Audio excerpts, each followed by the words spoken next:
Hi, Stephen. Welcome to Lucia Craft. It's my honor to have you on the show. So the first question, I will focus on the changes of China in your eyes. So how many times have you been to China? Compare with your first impression, how has China's development changed and what aspects left a deep impression on you? I've been to China now approximately 6 times. The first visit that I made to China was in June of 2023. Since then, I have traveled to Beijing, to Guangzhou. I've been to Shenzhen at the same time that I was actually visiting in Kasia in 2023 as well. And then in 2024, I made a tour in Xizang in Tibet. I've had a chance to see uh, different parts of China. The impressions that it has left on me are quite profound. I learn and gain insights every time I've had the chance to visit, even though it has not been a great number of times in terms of the historical developments in China. I still think that it has been a real privilege to be able to visit and envision what is happening in China today. I'm so happy that during the 6 times visit, you have been to Xinjiang, to Xizang. So what's your view on the Xinjiang and Xizang, especially compared with the report of the Western media? Well, the point that I saw very clearly is that in both Xinjiang and in Xizang in Tibet, or as it's called Tibet in the West, there is a massive development perspective. The point of the conference that I attended in Kasia, or Kashgar, as it's often called in the West, was based on making Xizang into, or Kashgar into, a center for development. And what I saw very clearly is the perspective of the next 10 years of the Belt and Road Initiative is to bring to the largest part of China in the West, which has the greatest geographical areas, but actually a relatively smaller population. This area connects to Central Asia, to Russia, to India, to Pakistan. These areas mean a part of what I think is the forward direction for global development and the Belt and Road Initiative. The West has a problem with this. They do not want to see the development perspective that China has, for, not only internally for China itself, but for global development.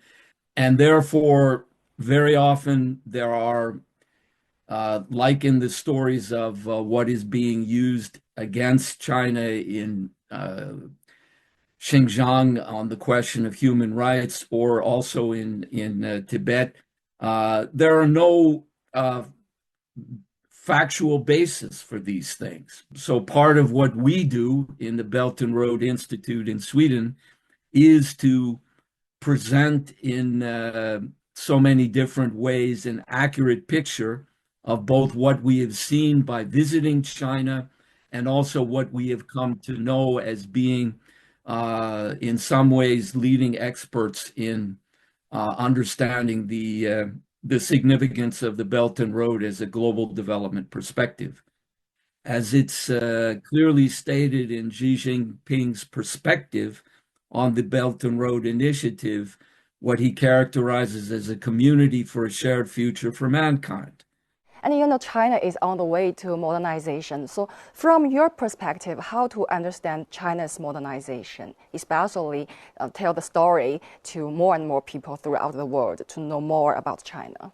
Not only in Beijing, but in especially Shenzhen, in Guangzhou, one sees a magnificent and modernization of cities, most of the Western public does not appreciate how much of a transformation, as I already saw in Tibet or in Xizang, it was an incredibly modern infrastructure that has already been achieved.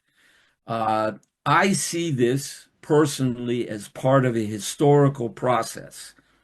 I think one of the problems that we are facing is the profound nature of human civilization and history, which China has perhaps the oldest civilization in human history, going back maybe 5,000 years or more.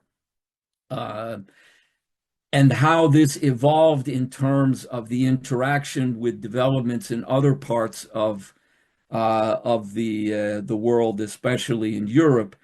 These have historical and cultural roots that when we want to find the solutions and the means of understanding how we can unite East and West, these questions in a more profound sense need to be addressed. And this is what I am doing extensive research in my work at the moment and in the coming year. And I totally agree with you. The BRI is the bridge.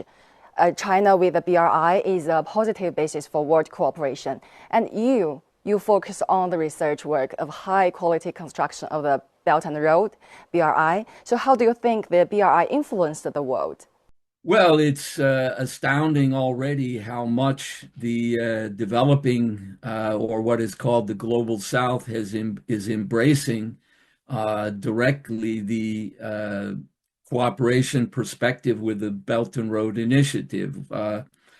You have over 150 nations. This is the great majority of nations in the world, and increasing numbers of developing nations which are orienting towards recognizing the benefits of cooperation and economic development. Our association, the Belt and Road Institute in Sweden, has also put forward a concept which we call the Belt and Road economics. This concept is focused on the importance of what we call physical economy, which is how do you actually develop real investments in agriculture, in transport, in infrastructure, in power. And as we have already seen, China is the leading manufacturing nation in the world, despite the fact that U.S. economic power is mostly, and also even here in Sweden and Western Europe, based on a speculative financial market economy that is not linked to fundamentally to real physical production. So we are taking up what we think in the Belt and Road Institute in Sweden is actually significant, not only here in Sweden or in Europe, but globally. In your opinion, what does the Chinese market mean to the global development?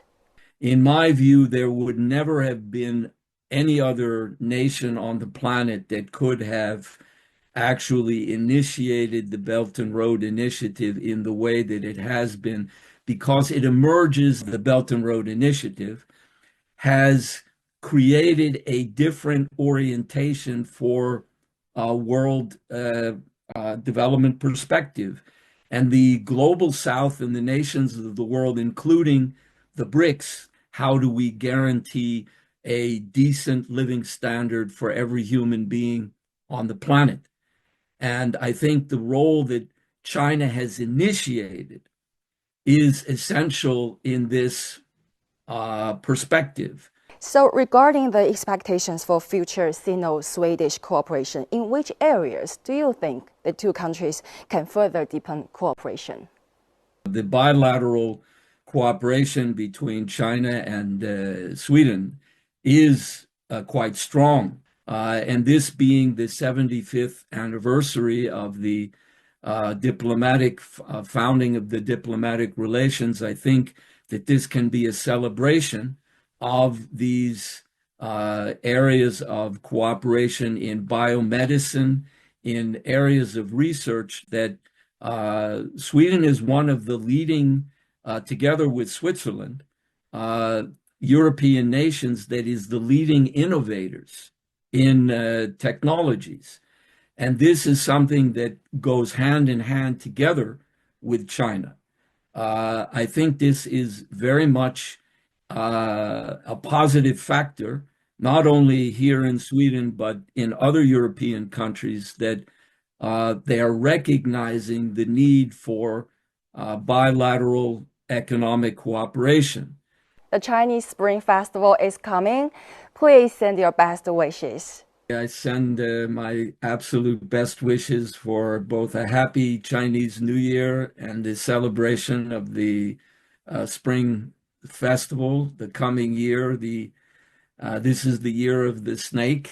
So let us work together as we have been to bring about a deeper friendship and cooperation. This will be my objective, and I wish all the people in China a most happy and wonderful celebration for the coming Chinese New Year and Spring Festival.